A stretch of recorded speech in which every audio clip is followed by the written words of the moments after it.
Hi. If you ever watch our show, you know that I do an impression of him occasionally.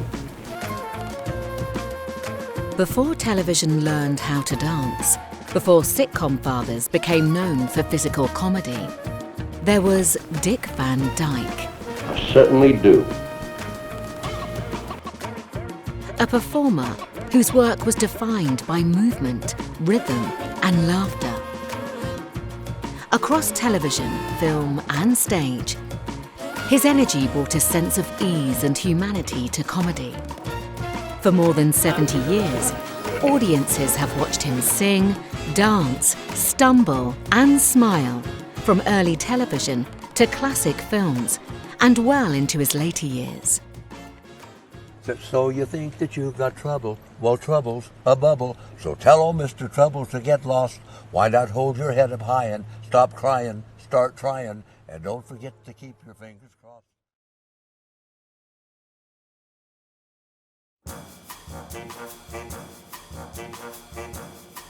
Dick Van Dyke didn't set out to change television.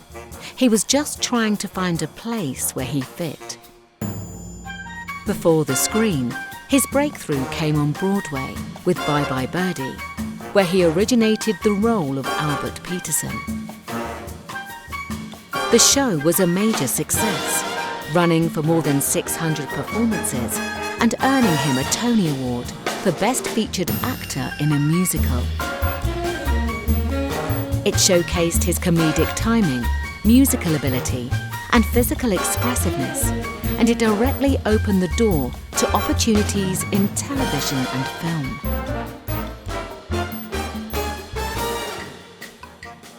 By the early 1960s, he had worked in theatre, musical comedy, and variety shows.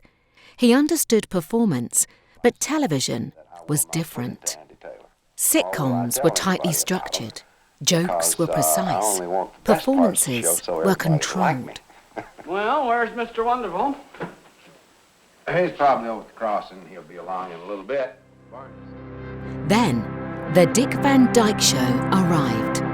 This was his breakthrough on television, a series that captured his humour, warmth, and physicality in a way audiences immediately responded to. The show gave him space to bring everything he had learned on stage to the screen: movement, timing, and a relaxed human approach to comedy that felt fresh at the time. Under Carl Reiner's guidance, the show paired intelligent writing with loose, playful performances, giving the comedy a more human and believable feel. Reiner wasn't interested in making something perfect. He wanted it to feel true. Carl wrote from his own life, about work, marriage, frustration, love, and he saw in Dick someone who could move through those moments without smoothing them out. The Dick Van Dyke Show, starring Dick Van Dyke. That famous Rosemary, trip over the Laurie Ottoman Amsterdam, wasn't just a gag, it was a signal. This was a show where people lived in their bodies, where comedy came from the way someone entered a room or tried to leave it.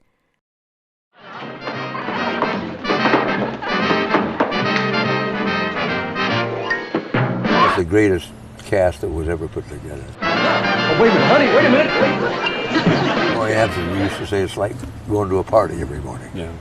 You were right, Sally.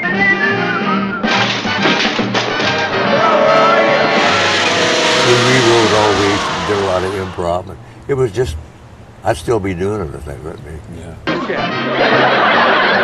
see you at 7. I don't even...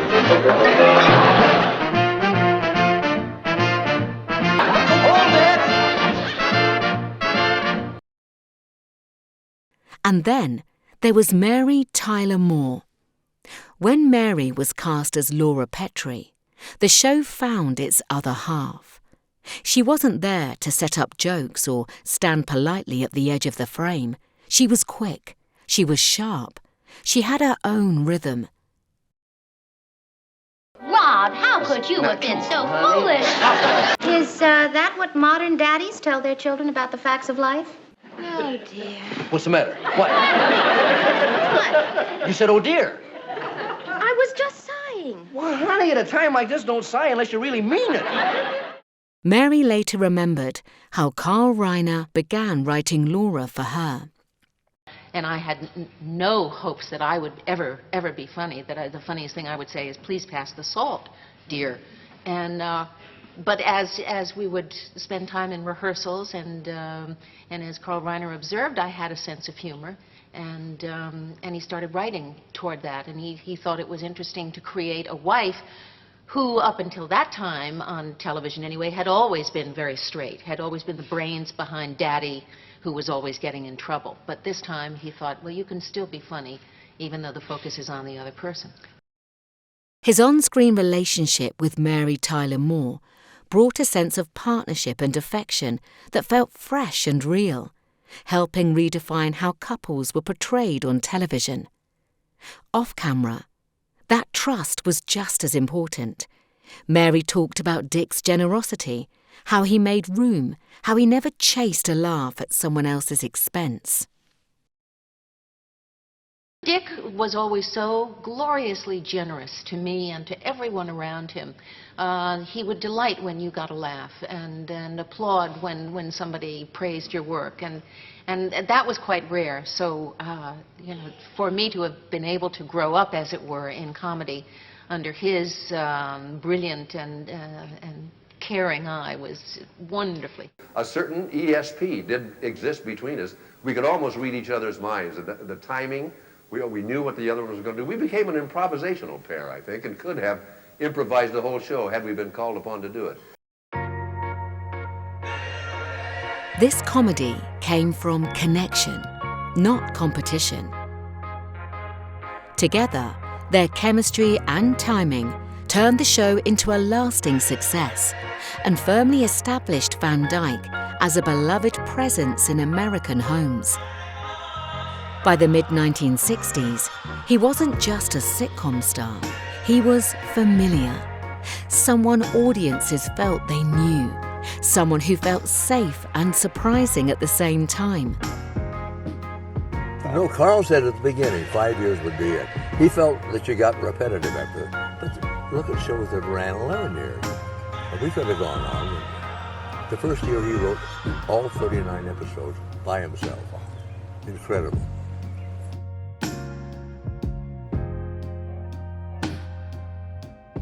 And I think the show has held up well because you don't ever hear a 60s joke or a 60s reference in it. And that makes it kind of timeless. The clothes are practically back in style. It was just one of those great moments when everything was fun to do. The most creative 5 years of my life. Film was the next step, but it wasn't something he chased. It arrived through opportunity and timing. Mary Poppins was that opportunity. Walt called me over and played the music for me and showed me the storyboards. He had miles of colored drawings, and I knew it right then. This is going to be a wonderful movie. Dick was cast as Bert, a role that asked for everything at once: acting, singing, movement. He didn't consider himself a dancer at the time.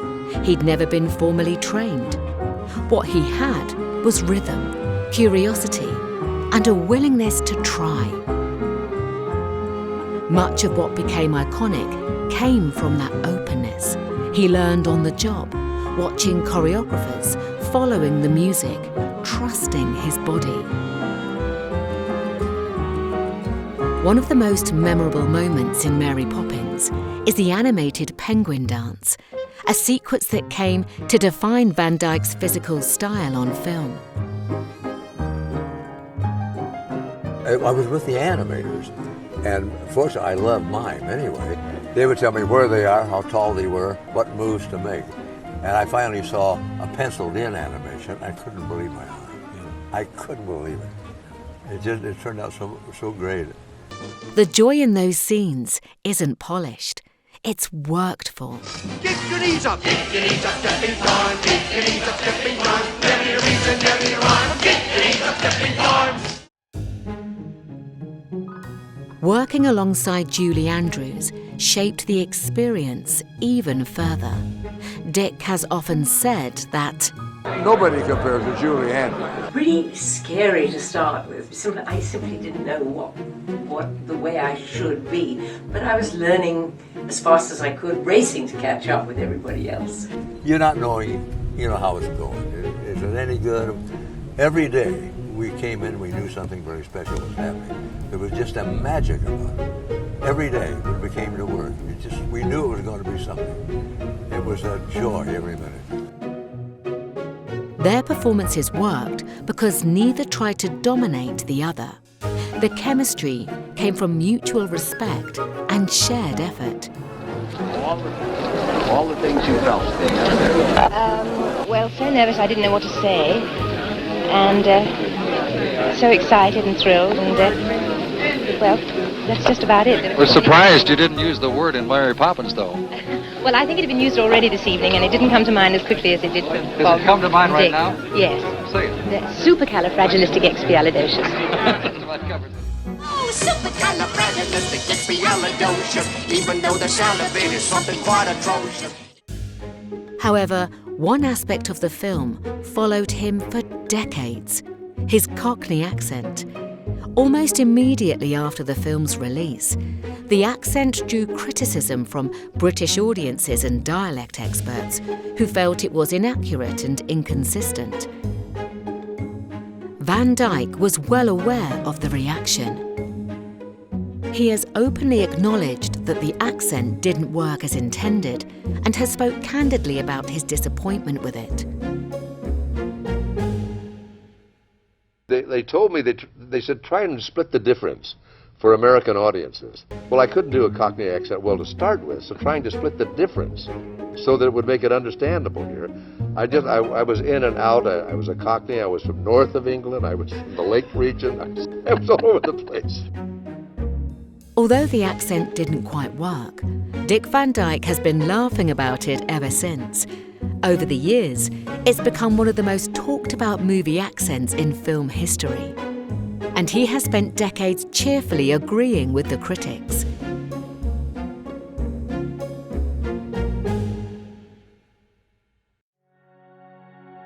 The film was also personally significant.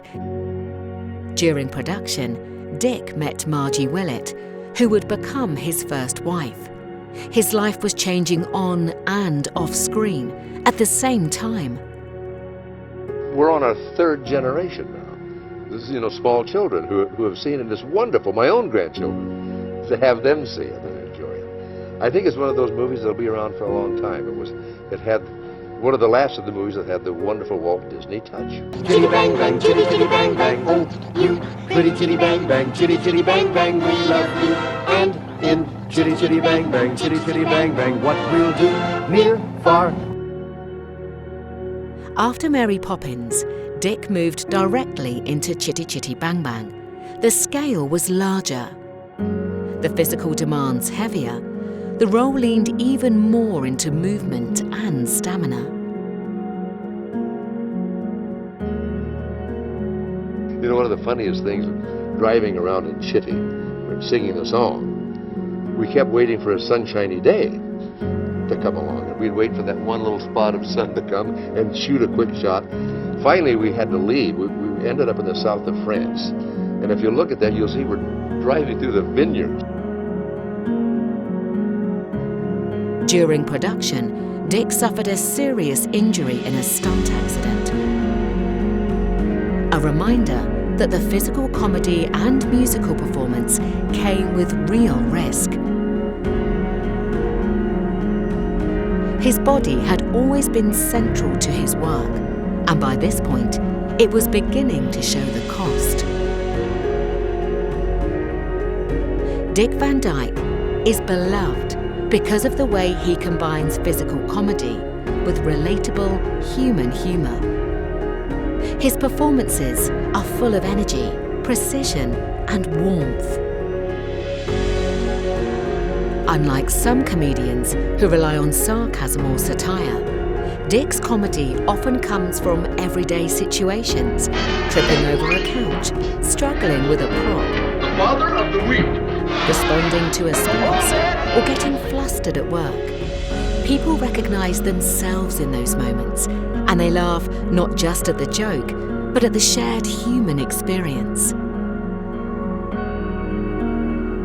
He also appeared as a guest and ensemble performer on shows like The Carol Burnett Show in 1977, showing his ability to collaborate with other comedians while still leaving his own mark.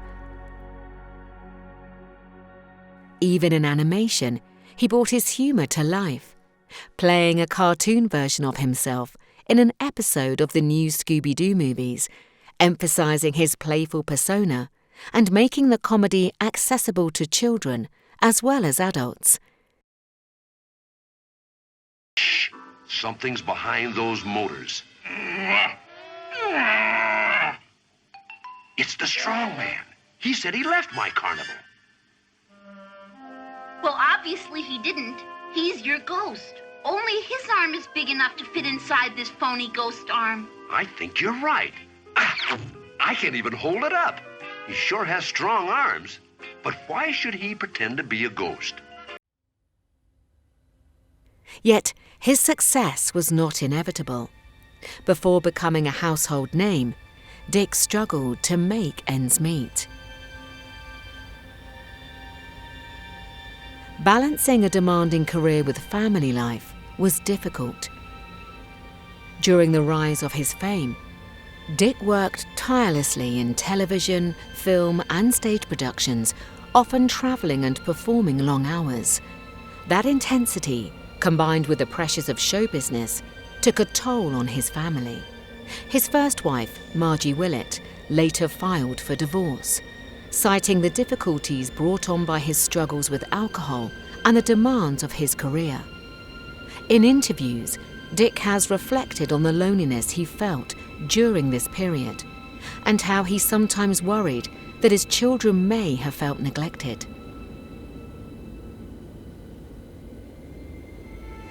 He was also honest about the battles he faced internally.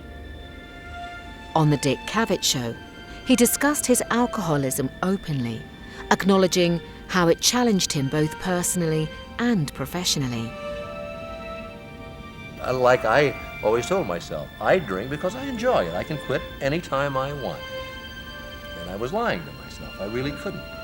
But as long as you keep doing it, you never have to prove that. It's amazing how deluded I was, because I really wasn't very nice about it. And I said, that's my business. I enjoy it, and that's my business. I don't think you have any right.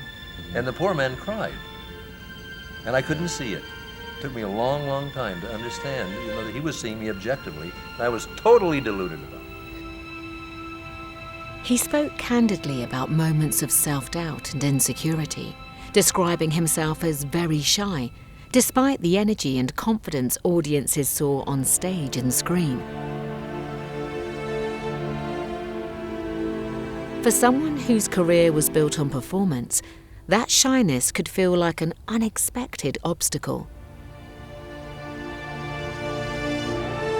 These experiences left their mark, instilling resilience, but also a sense of isolation during the early years of his family life.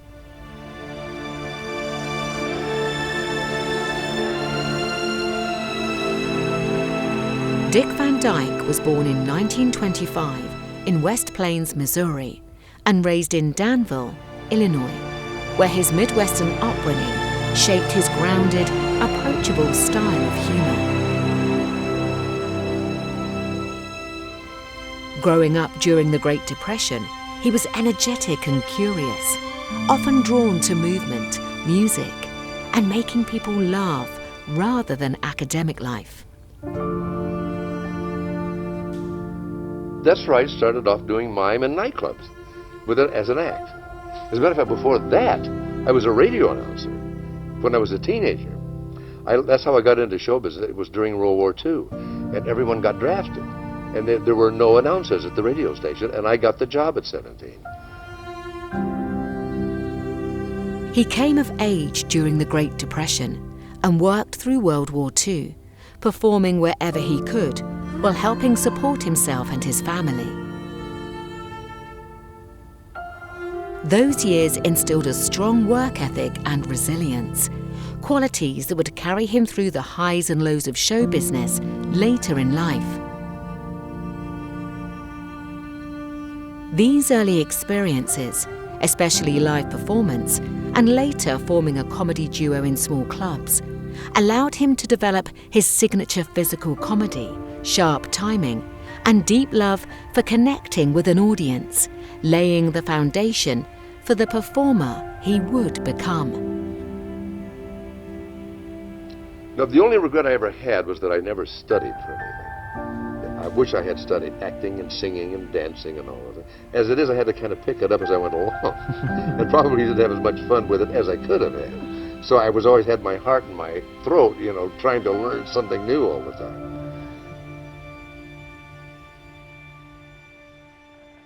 His comedic influences were deeply personal. Gee, I'm sure glad to get out of this joint. Me too.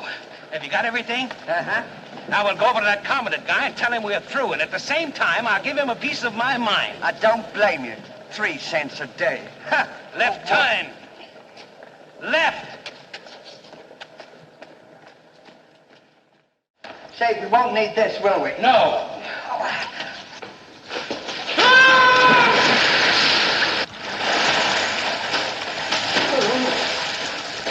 Dick grew up idolizing performers like Stan Laurel, learning from their timing, subtlety, and physical humor.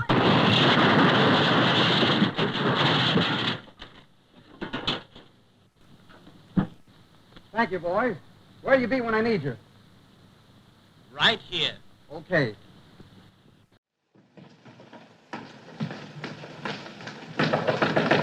Georgette, may I come in?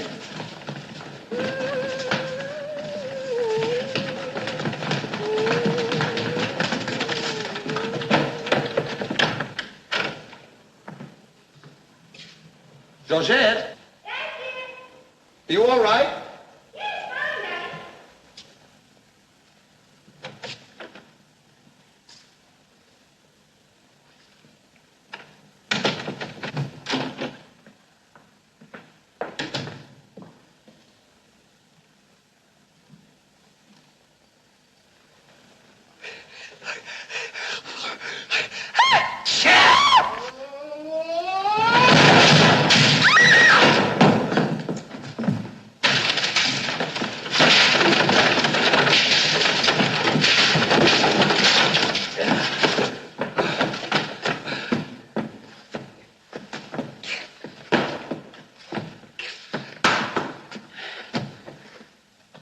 At a time like this, you had to do that. Quick, help me get her on the bed. Get a seat.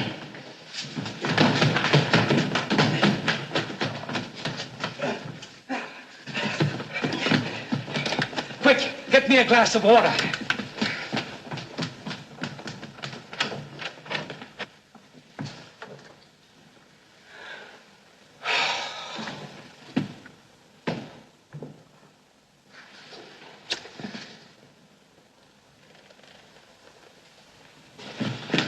Look out.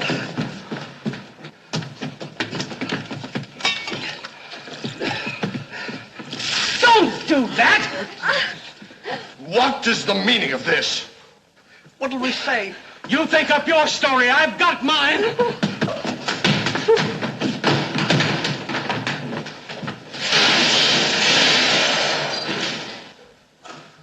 When I was a kid, I would sit through Laurel and Hardy movies and Buster Keaton movies by the hour until my mother had to come and get me out of the theater. I idolized those physical comedians, and later in life I got to meet them both. I told you not to make that last payment. He called me Dickie. Dickie. And of course I plied him with a million questions about how did this idea come to you, how did you do this? And fortunately, he loved to talk. He loved to talk about it. So I spent a lot of happy hours with him. Soon in life, he would attend Stan Laurel's funeral, an experience that left him feeling both inspired and lonely. His hero gone, and a reminder of the passage of time in a career he had yet to fully begin. Laurel had been part of the generation that defined screen comedy, and seeing that chapter close made the history of the craft feel real and finite. For Van Dyke, it was a moment of perspective. The people who had shaped his love for performance were beginning to disappear, and the future of comedy would belong to those coming next, including, unexpectedly, himself.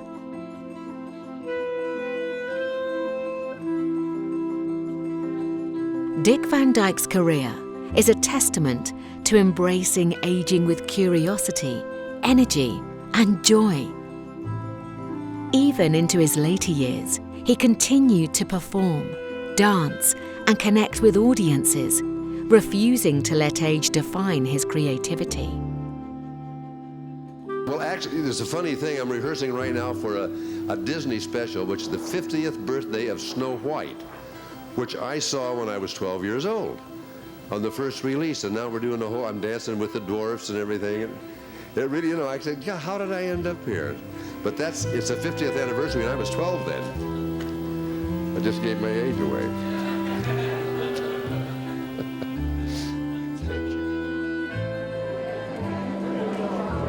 His optimism and playful spirit became central to his legacy, inspiring others to see aging not as a limitation, but as an opportunity to keep moving, laughing, and sharing joy with the world. My son said after that was over, he said, if I had known you had gone to high school with such nerds, I wouldn't have worried so much.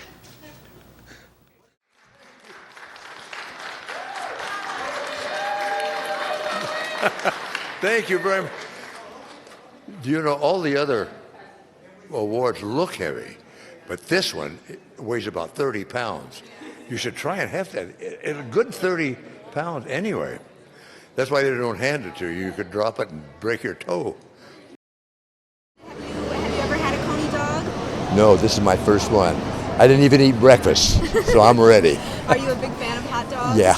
What kind of condiments do you like to pile on? Well, I usually the mustard, pickle, onion, but I'm going for the big one. Everything, chili, everything today. Okay, and Is this on? Oh, it works better over. Don't ask me why. I'm what's left of Dick Van Dyke. Thank you so much for coming. This is so important. A lot of the schools have been dropping their art and music programs, and we're interested in creativity and kids having the chance to go ahead, who have talent and ability to go ahead and do it. And Walt Disney was one of a kind. There was never another one before him, and I doubt there'll ever be another Walt Disney. He was the best. From television appearances in Diagnosis, Murder, and Murder 101, to revisiting the role that made him famous in Mary Poppins Returns, Dick kept audiences smiling across generations.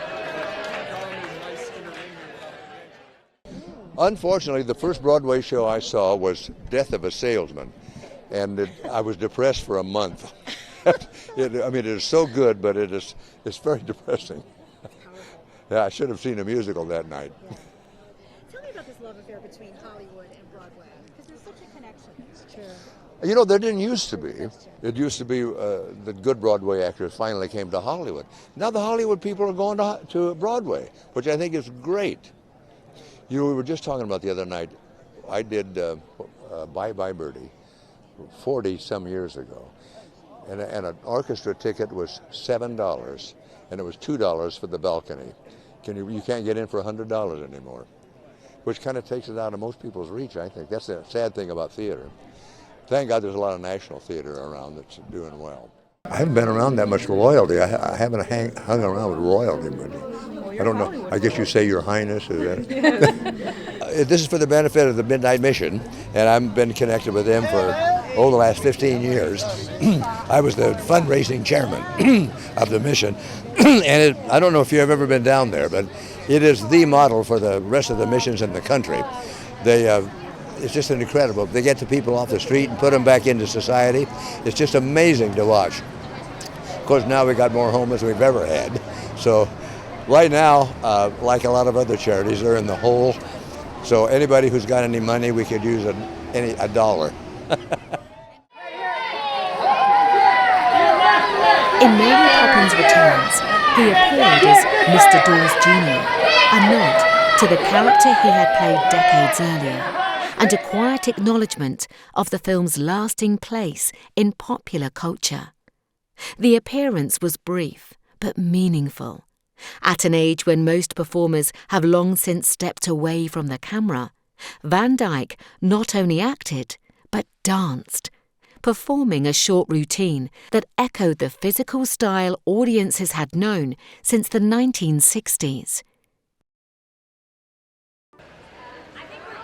In our film, it really deals with loss and how you move forward after loss. And I really feel that Mary Poppins' idea of hope that she brings with her, this wonderful ray of light that she brings, is really what our film's about. And I hope people, when they see the film, get lifted as they walk out of the film with some of that feeling inside. She's relevant now more than ever because we all need some magic in our lives. We need to be reminded that the world can be filled with possibility without cynicism, of love and hope. Particularly in the first film, she overturns the sort of stiff emotional reserve of the English people and reveals to them their humanity and their vulnerability, I suppose, and their capacity for joy. So that's an important thing. I was just your age when we first met, working for a chimney sweep. How is dear old Bert? Travelling the world he is, off to points unknown. All the parallels are beautiful in this. What's it like, obviously, following in Dick's shoes and sprinkling that fairy dust on there? Yeah, I mean, I think if you talk to anyone on this line, they'll tell you the two most magical days on set were when Dick Van Dyke was with us, and that connection to the first film and the joy he sort of has brought us all his whole career. The accent, you've talked about it a lot. People are highly expectant of what to say. Did you laugh about that with Dick? What did you go for? Yeah, I absolutely did. He has an amazing sense of humor about it. He said to me, I only had an hour with the dialect coach, and he was an Irishman. I knew that they'd be talking about my accent in 50 years, if Dick's accent is any indication, and I just tried to not think about it and have a good time figuring it out. It was wonderful. It was wonderful because the Cherry Tree Lane, they redid it exactly as it was. Brought back some nice memories. He also celebrated milestones like 98 years of magic, showing that both energy and enthusiasm can endure over time. I think the most fun I ever had was doing the Dick Van Dyke Show, which was just a party every day. Mary Poppins was, I had such a good time on everything.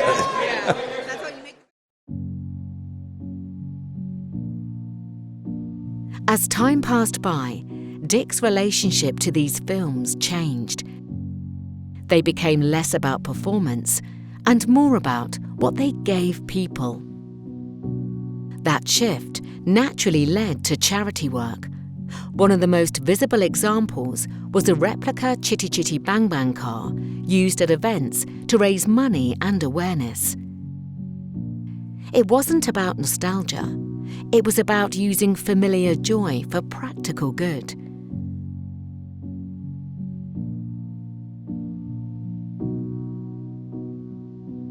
Even as his film career grew, Dick stayed connected to the stage. Broadway had shaped his discipline. Hollywood had expanded his reach. Years later, the West End would honor the legacy. Mary Poppins costumes displayed during a summer event, celebrating the craft behind the magic. Throughout his career, he has received numerous awards and accolades that recognize not just his performances, but his contribution to entertainment and culture. His peers and fans alike have praised his dedication, professionalism, and the warmth he brings to every role. Well, you know, that was one of the first television shows I ever watched, was the Dick Van Dyke Show. And I loved him. You know, he's an Illinois boy. I'm an Illinois boy. I remember finding out that he was from Danville, and I was so excited because I know exactly where that is. I thought he was so classy and elegant and funny and good-natured, and somebody I just would have wanted to know, you know. I know that, you know, he was a young man. I was a young woman back then, and they obviously knew talent when they saw it. He has a great career now. And yeah, so I think it's just amazing. I mean, it's art for art's sake, and they really know how to pick him. His personal life reflects this same joy. Dick and his wife Arlene share a life grounded in partnership and support, demonstrating that personal happiness and connection contribute as much to longevity as talent and hard work.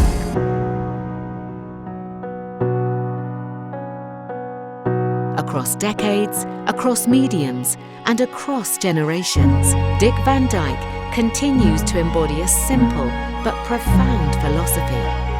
Life is meant to be enjoyed, shared, and celebrated. Age has never slowed him down. It has only added more layers to the laughter, movement, and magic he brings to the world.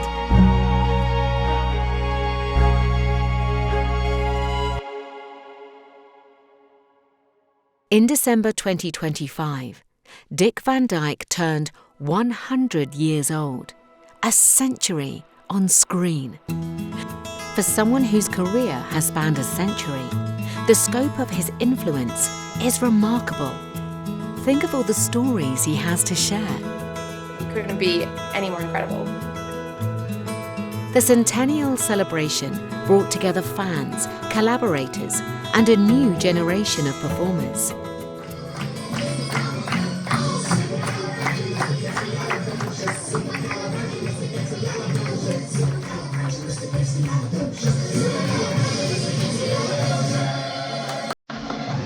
Among the highlights was a special collaboration with Coldplay, a moment that bridged decades of music, performance, and shared celebration.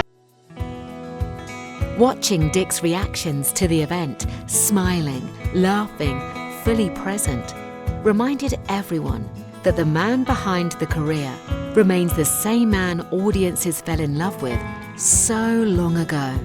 Playful, generous, and alive in every moment.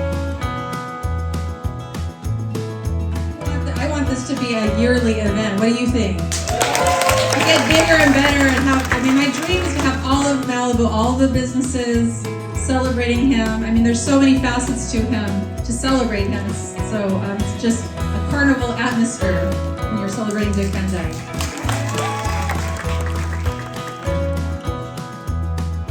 I think the idea for fans is for us to get together as fans and celebrate in the movie theaters, and I think it's really an opportunity to really honor the man on his 100th birthday and celebrate his amazing career. Dick himself reflects on life with a clarity and acceptance that is both striking and humble. I'm acutely aware that I'm, could go any day now, but I don't know why. It doesn't concern me. I'm not afraid of it. That perspective captures a life lived fully, with attention to joy, love, and work, rather than fear or worry. Integral to understanding Dick's legacy are the people who shaped him and who shared in his career. Among them, 6 figures stand out. Margie Willett, his first wife, who supported him through early struggles. Julie Andrews, his collaborator and friend, whose presence on Mary Poppins defined part of his career. Stan Laurel, the comic hero who inspired him as a young man. Mary Tyler Moore, whose partnership on the Dick Van Dyke Show created one of television's most beloved duos. Carl Reiner, whose writing and guidance helped him find his signature style.